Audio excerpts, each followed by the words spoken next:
Então, você está conectado no computador áudio. Tá. Então, o que é mais importante para nós? Que nosso aluno tenha uma nota ou que o nosso aluno aprenda. Então, o mais importante para nós é que nosso aluno aprenda. Mas ele, por sua vez, se ele não tiver a nota, ele vai fraudar. Então, isso daí acontece em todas as classes, e a gente sabe que isso acontece, nós fomos alunos também, né? E cada um sabe como foi, né? Essa parte de ser aluno, né? Cada um sabe como foi difícil ser aluno, cada um sabe se foi preciso colar, se não teve coragem de colar, se preferiu ser mais honesto, como é que foi para cada um. Mas, de qualquer maneira, na condição de professor, nós temos que organizar a situação, né? Moralizar a situação, vamos deixar a turma colar. E existe, então, as nossas estratégias aí, né? Para que a gente possa avaliar uma prova sincera, uma prova correta, né? Alguma coisa que esteja bem, né? Será que esse áudio está funcionando? Deve estar sim. Pronto. Ótimo. Acho que está. Então, a gente quer avaliar uma coisa sincera. Se aprendeu, se não aprendeu. Mas nem sempre isso é possível. Vamos lá ver aqui o que a gente tem na nossa introdução, o porquê avaliar, né? Nós avaliamos para acompanhar as mudanças, né, que os sistemas sofrem por outras razões. A gente quer entender, né, aonde que o nosso aluno tem dificuldade, aonde que a grande maioria conseguiu superar, o que entenderam, né? E ali naquele silênciozinho, ali naquela individualidade, às vezes a gente consegue ter essa resposta. Quando cada um está fazendo a sua prova, né, separadamente, e aí a gente pega uma por uma e a gente, às vezes, tem as condições necessárias de entender se a gente deve continuar, né, prosseguir, né, com o nosso conteúdo ou não. Mas avaliamos, né, para acompanhar mudanças, por outras razões, a sociedade, escola, pais e alunos se interessam pela avaliação da aprendizagem, porque ela é instrumento de promoção, né? Então, essa tarefa didática necessária e permanente, ela é voltada para vários meios de avaliação, certo? Então, acompanhar passo a passo o processo de ensino-aprendizagem é uma tarefa desse professor. Comparar os resultados obtidos com o objetivo que você tem, com o objetivo proposto. É uma atividade nossa, né? E constatar os progressos, as dificuldades, a reorientação do nosso trabalho, né? E isso para nós é muito importante. É um feedback assim que nos faz entender se a gente vai continuar ou não.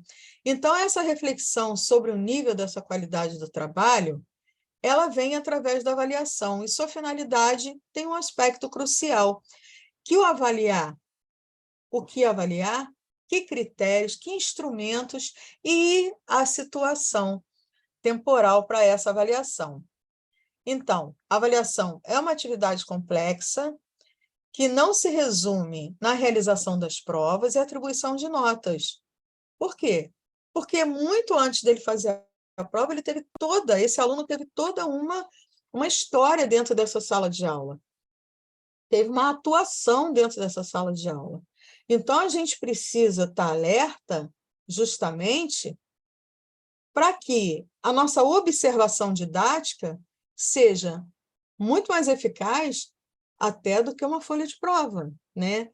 Então, a atividade é complexa, esses tipos de avaliação usados e a natureza dessa decisão vai depender do referencial teórico do professor e do projeto político-pedagógico da escola. Por quê? A gente pode avaliar por testes, provas, trabalho em grupo, né?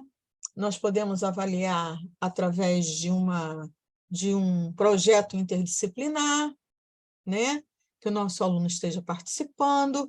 Então, nós podemos avaliar de diversas maneiras, né? A observação didática também é uma forma de avaliação, tá?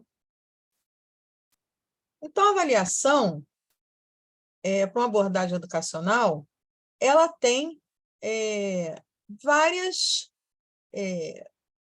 tipos aí, né? Várias formas. A gente tem a forma tradicional, que é a quantidade e exatidão, né, na reprodução desse conteúdo comunicado nas aulas. Essa é uma avaliação tradicional. Então, ela é quantitativa, certo? Nós temos a comportamentalista, que são objetivos de mudança de comportamento, antes, durante e depois, né, que faz parte da aprendizagem. Nós temos a humanista, que é a autoavaliação, eu adoro, em determinados assuntos. Eu faço autoavaliação com meus alunos, né, do ensino médio. Com vocês é mais difícil, né? Porque aí exige aí ensino à distância, exige a postagem, né, da atividade. Mas no presencial fica mais fácil de fazer uma autoavaliação. A abordagem cognitivista, que fala de uma qualidade sem pressão, no sentido de padrões, né? E a sociocultural, que é a avaliação, autoavaliação, mais avaliação mútua, né, da prática educativa do professor e dos alunos. Então, dentro dessas propostas, nós vamos definir qual é a nossa, né? Uma definição de avaliação escolar, ela pode ser uma apreciação qualitativa sobre os dados relevantes, né, desse processo de ensino-aprendizagem.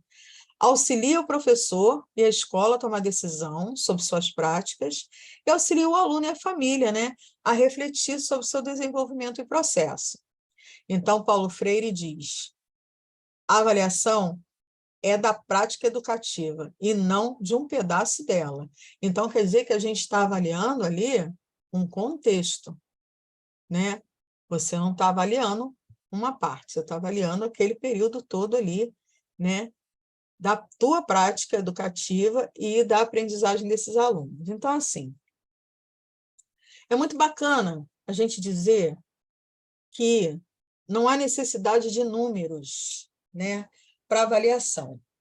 Sim, não haveria necessidade de números. Só que o nosso sistema educacional brasileiro exige que você lance numericamente uma nota para esse aluno. Então, o que isso quer dizer?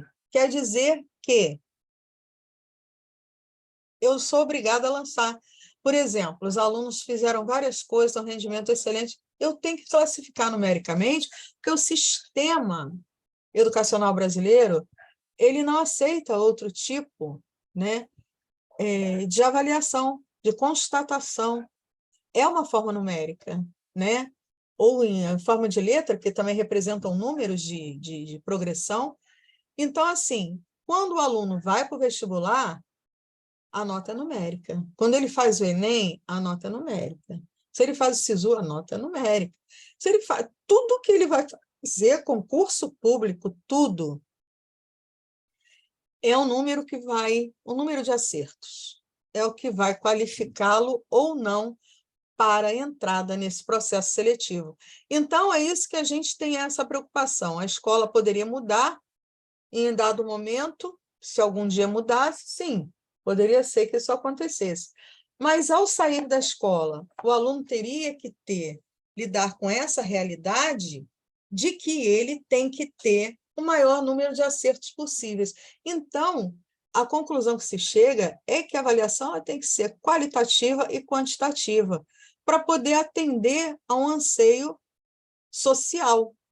Porque não adianta eu, na minha sala de aula, não querer utilizar a expressão numérica, se quando ele sair da escola, tudo que ele fizer vai ser por números, né? A sua qualificação, o seu acesso à sua promoção vai se dar pelo número de acertos.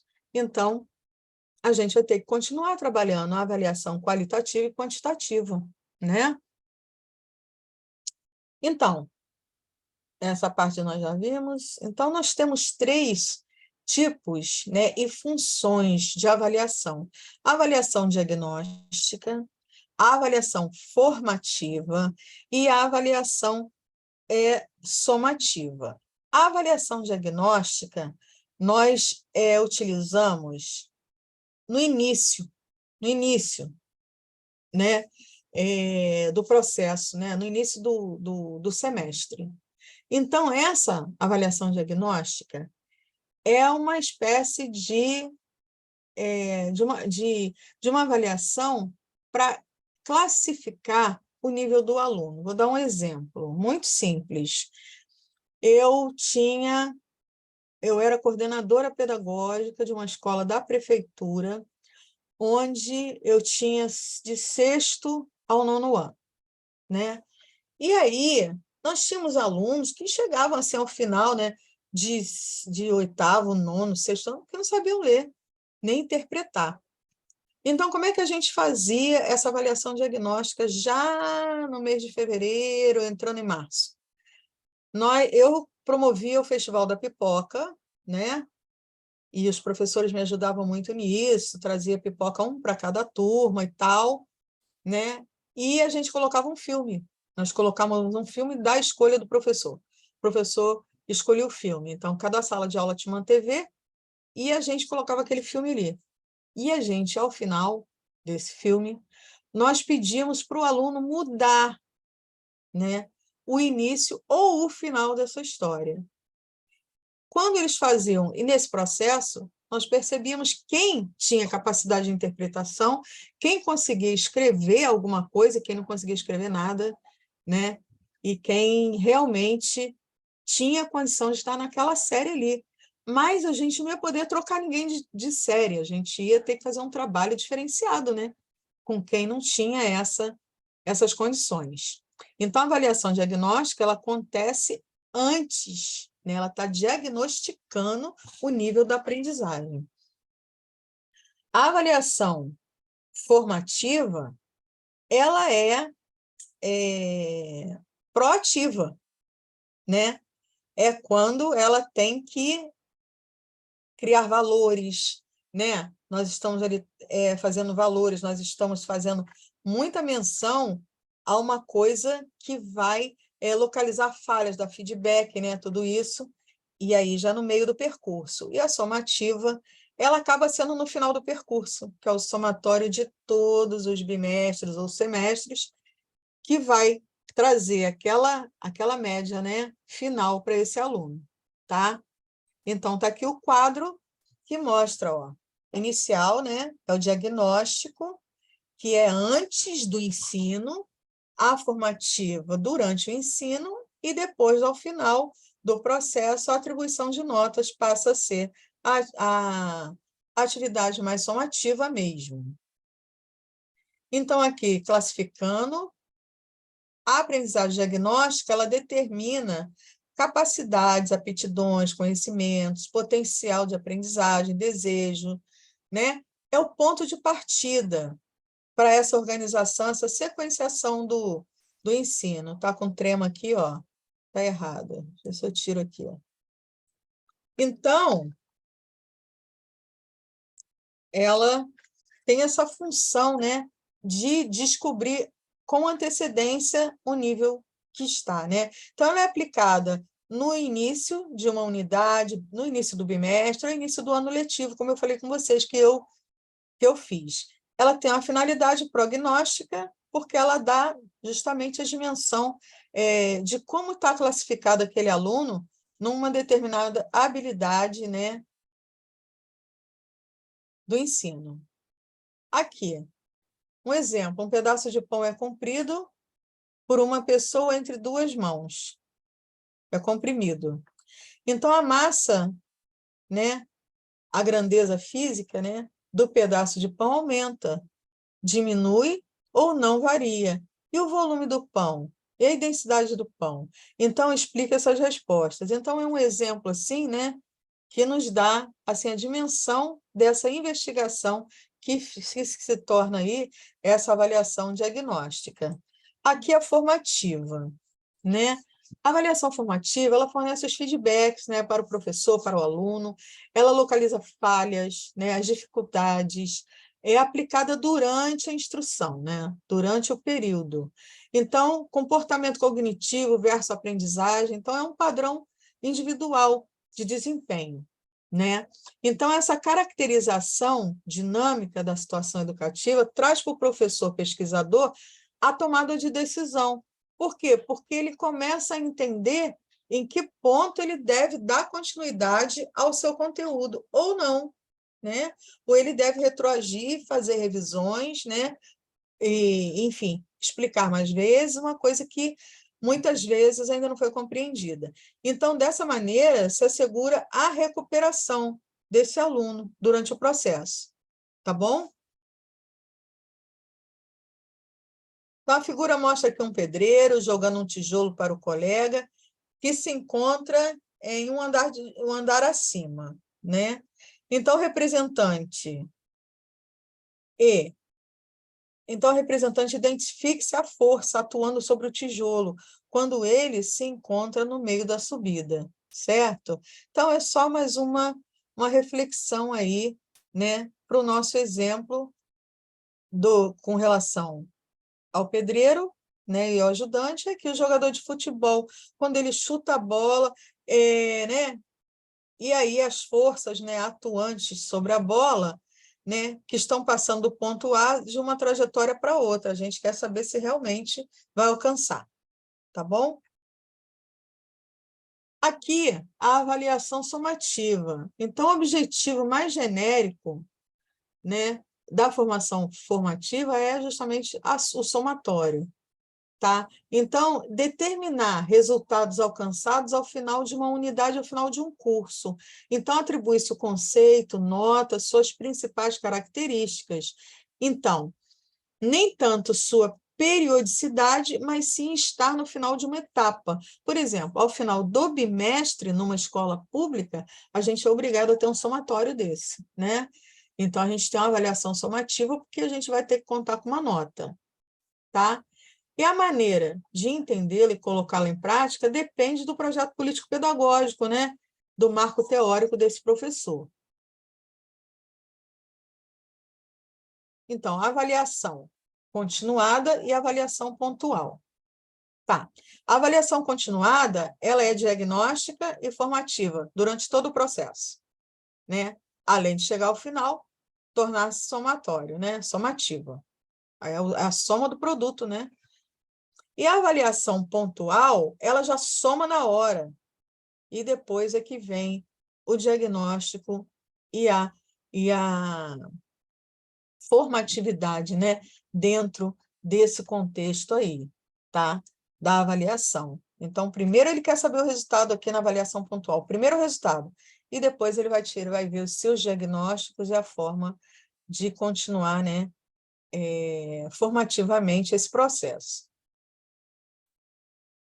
Então, os instrumentos de avaliação, as escolhas dependem dos objetivos a serem medidos. Vocês vão traçar primeiramente os objetivos, né? O aluno deverá ser capaz de, né? É uma frase antiga, mas que dá para nós justamente essa dimensão de que a gente está avaliando não é... Nesse momento, a gente não está avaliando o nosso trabalho, a gente está avaliando a aprendizagem do aluno. Então, a gente está falando em quê? Que o aluno deverá ser capaz de ter adquirido habilidades e competências. Então, às vezes, os professores eles traçam um objetivo para si mesmos e isso acarreta um erro. O objetivo a gente traça para o aluno. Então, as escolhas dependem dos objetivos que vocês escolheram, que vocês traçaram, das condições em que são usados, né? Se o desempenho foi satisfatório, crie motivações, exercício, atividades, né? Se não foi satisfatório, desculpe, você vai criar motivações, uma forma de alcançar aqueles objetivos através de exercícios, né? Através de motivações, através de jogos didáticos, de metodologias diversas. Então, o professor deve ser construtivista, né? E usar provas, bem como tradicional, e usar autoavaliação? Sim, sim. Né? Porque eu acho que de um ângulo ao outro, você tem que fazer uso de tudo aquilo que você considera correto. Eu acho que o que menos importa são os rótulos. Ah, é construtivista? Não, é tradicional. Não, eu acho que você tem que ser consciente. Então, dentro do construtivismo, você usar a prova é aceitável, e dentro do tradicionalismo, você fazer uma autoavaliação também é aceitável. Tá certo? Então, a avaliação dissertativa, né? A gente vai falar aqui um pouco delas, né? Uma avaliação dissertativa. Não me perdoe. A avaliação dissertativa é aquela, né, que tem uma série de perguntas que exige a capacidade de estabelecer aí, analisar, julgar as relações, tem a função de verificar a capacidade de analisar um problema, abstrair fatos, né, formular ideias e escrever, redigi-las, né? Então, as vantagens, o aluno tem a liberdade ali de expor seu pensamento, gosto muito disso, né? E mostrar habilidade de organização, interpretação e expressão, né? E análise, porque define o valor de cada pergunta, atribui o peso à clareza das ideias, né? A capacidade de argumentação e a conclusão, né? Para a apresentação da prova. Dissertativa, eu acho que ela é muito... Está liberta, né? Liberta bastante a gente da decoreba, eu considero. Resolução de problemas. É a definição que são questões baseadas em situações reais ou idealizadas, que exigem uma aplicação formal do conteúdo. Então, a resolução de problemas, ela exige realmente, né, aí da gente uma definição, né, para um eixo de resolução. Então, a função dela é verificar a capacidade, né, de aplicação de conceitos, leis científicas, seleção de variáveis relevantes, abstraída de fatos, interpretar, elaborar gráficos, né? Discutir essa relação de proporcionalidade. A vantagem é que facilita a atribuição de notas, a elaboração relativamente fácil, né, para o professor, vai possibilitar também ao aluno a formalização dos conhecimentos. Em análise, ela define o valor de cada problema, atribui valores à conquista de cada objetivo individualmente. Então, a resolução de problemas é uma metodologia muito utilizada hoje.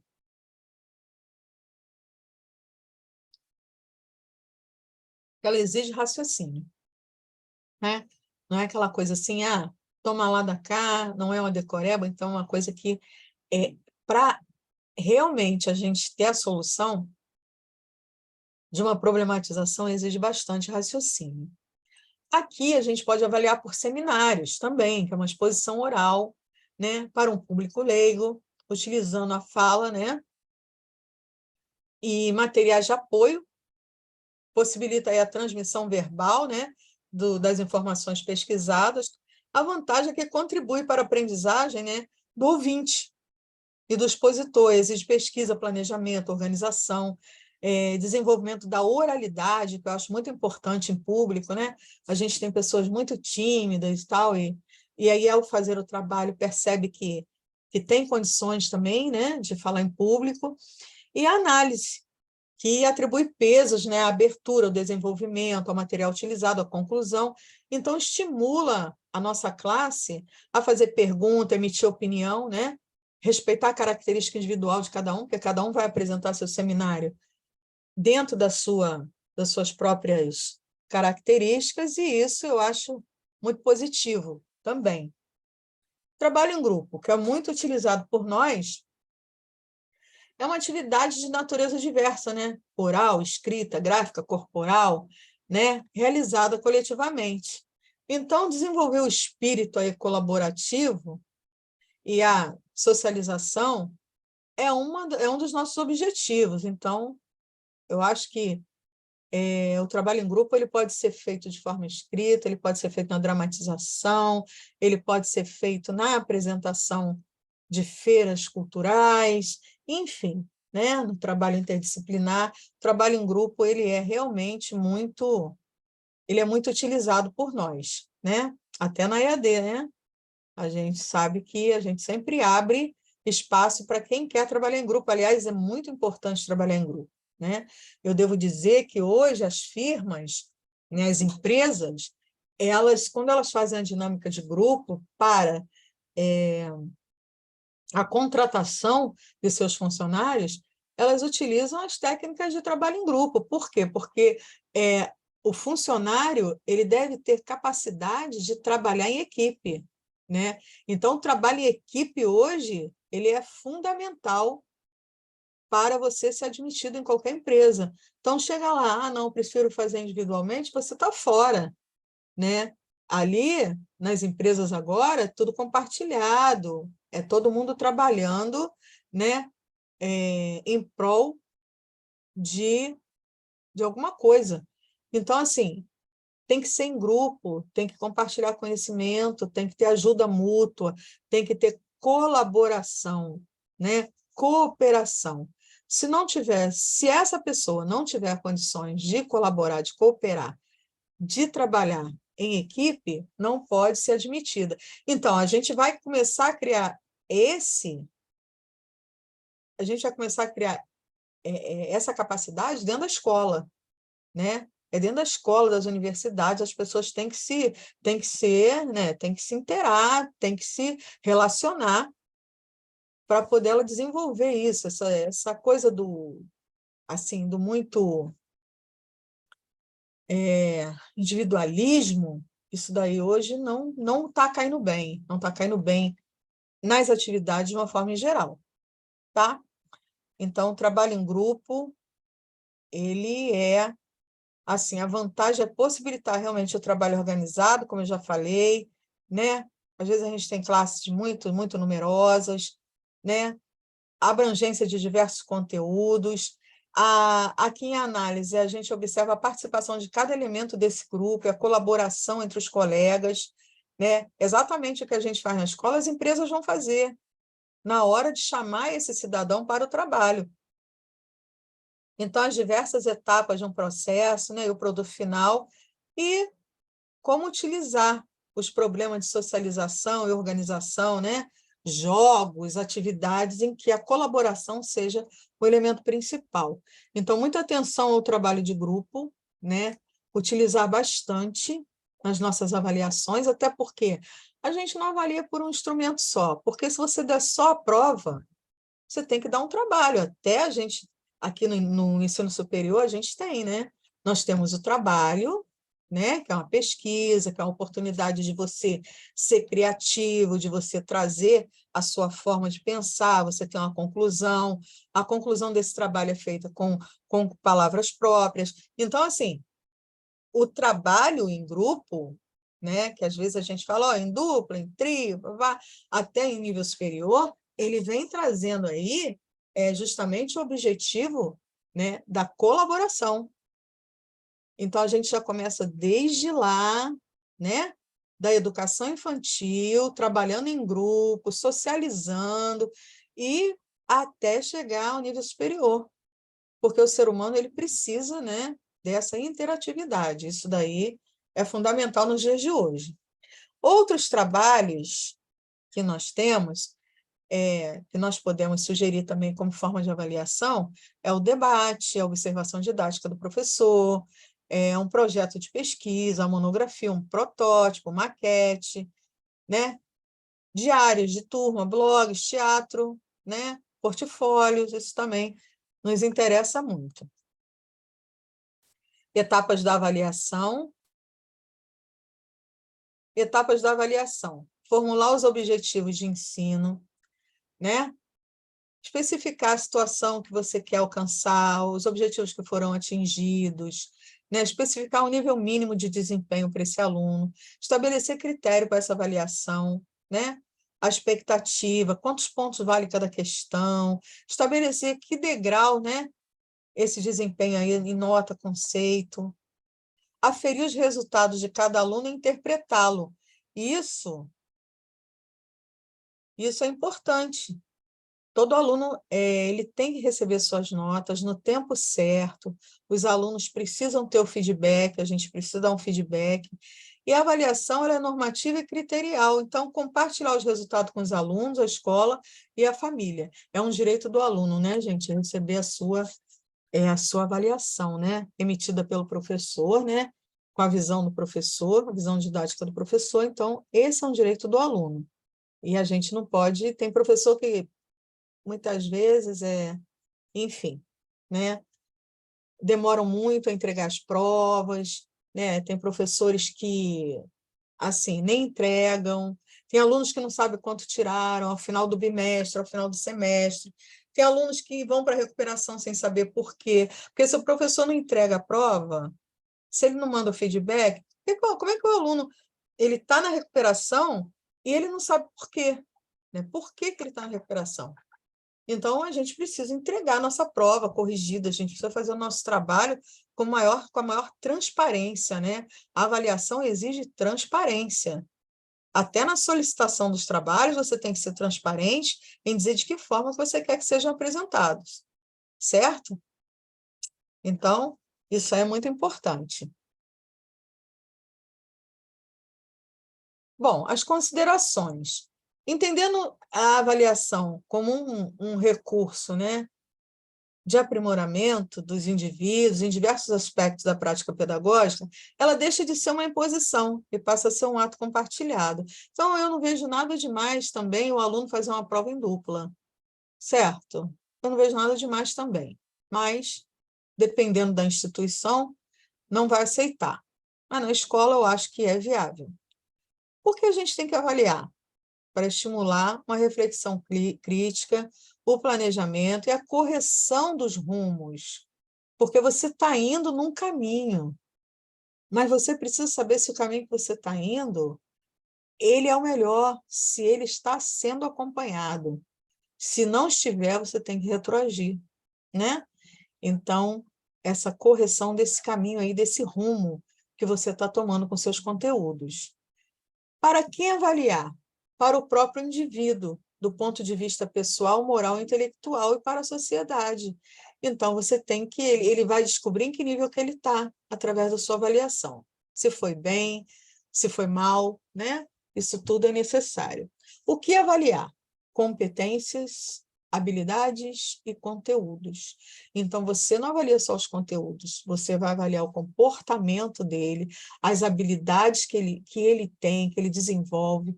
Você vai avaliar esse aluno na sua formação integral, não é apenas nos conteúdos, né? Não só apenas os conteúdos.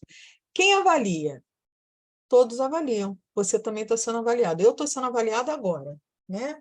Você está me vendo, está me ouvindo, eu estou sendo avaliada agora, nesse momento, certo? Então, a gente é avaliado o tempo inteiro e as pessoas todas, ao se conhecerem, as pessoas estão se avaliando. Ao se perceberem, estamos avaliando, certo? Então, quem avalia? Todos avaliam todos, certo? Então, é isso. Como avaliar? Nós temos múltiplos instrumentos, já mostramos alguns deles aí para vocês, né?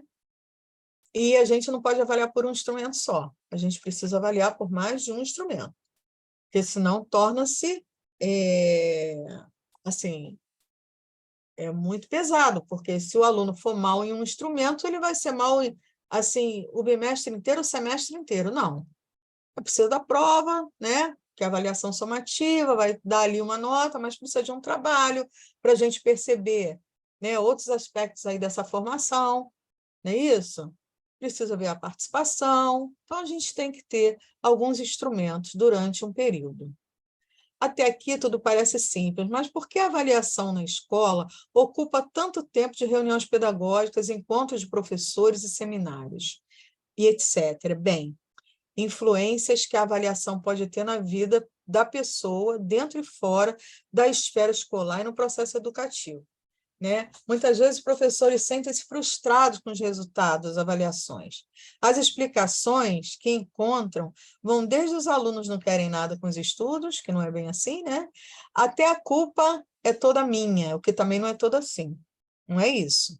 Não consegui fazê-los aprender. Não é isso. Também nem tanto e nem tão pouco. Nem a culpa é totalmente nossa e nem a culpa é totalmente deles. A avaliação é parte de um processo amplo, né? E sim, envolve aí responsabilidades de todos os setores envolvidos. Então, assim,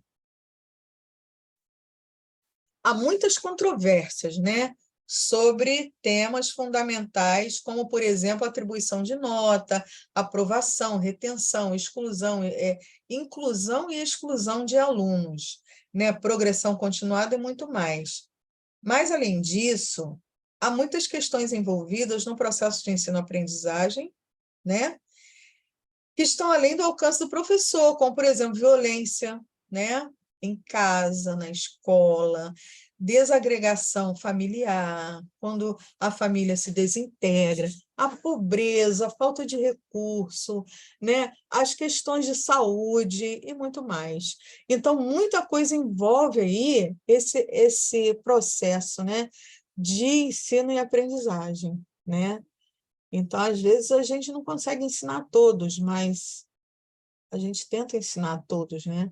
A gente faz para todos, mas dependendo da situação que o aluno está vivendo, né? Ou que o professor está vivendo, né? A gente não consegue ter toda essa maioria, né, de pessoas aprendendo. Infelizmente, essa é a realidade. Então, apesar de todas as dificuldades, o professor tem que ser crítico, reflexivo sobre sua prática e não aceitar passivamente uma fórmula pronta, né? As modas e os problemas passam, elas mudam, tá? Então, eu quero dizer para vocês que o mais importante é a gente ser consciente. Eu acho que o mais importante é você não ser revanchista. Tem muitos alunos que fazem a gente ficar tão chateado, a gente briga, a gente tem tanto desgaste com eles, e o professor, às vezes, ele chega na hora da prova e pensa assim, agora eu quero ver. Agora ele vai se danar porque brincou o período todo. Então, assim, não é legal para a gente ser revanchista, né? Isso é uma questão aí. Nós somos seres humanos e a gente lida com seres humanos, né? Nós ajudamos aí os outros seres humanos a evoluir como pessoa e como profissional. Então, assim, se eu não tiver uma análise crítica também dos meus sentimentos, que muitas vezes não são bonitos, né? Muitas vezes o professor não tem sentimentos bacanas, positivos, né? Então, fica difícil. Eu acho que, antes de tudo, a gente tem que né, se autocriticar para poder avaliar uma turma inteira, 2 turmas, 3 turmas, 15 turmas. São muitas pessoas, né? Nós somos únicos para esse momento aí. Às vezes o professor é um pouco solitário, né?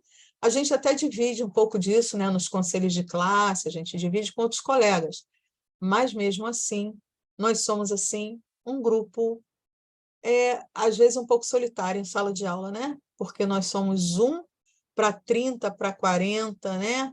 E por aí afora, e também no nosso trabalho do ensino à distância, né? Por mais que a gente tenha reuniões, que a gente tenha os colegas, mas a gente, de qualquer forma, na hora do fazer pedagógico, entre a teoria e a prática, geralmente a gente está sozinho, né?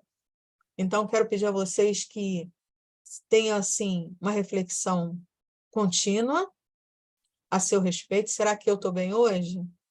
Será que o que eu fiz hoje foi um trabalho bom? Será que a minha prática, será que eu preciso me aprimorar? Será que eu preciso ler mais, estudar mais, né?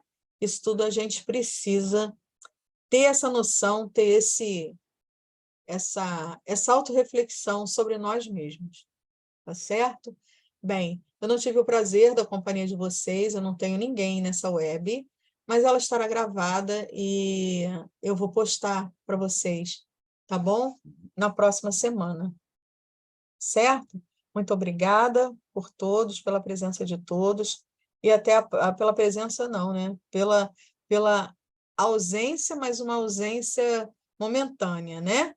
Mas daqui a pouco vocês vão assistir essa gravação e eu agradeço por vocês estarem nessa turma, agradeço pela composição da turma, tá bem? Que eu tenho 2 turmas nessa matéria e vocês são muito queridos, muito bem-vindos. Apesar da gente estar à distância, os professores, como eu, têm muita preocupação, né, com vocês e com o conteúdo e com a matéria, tá certo?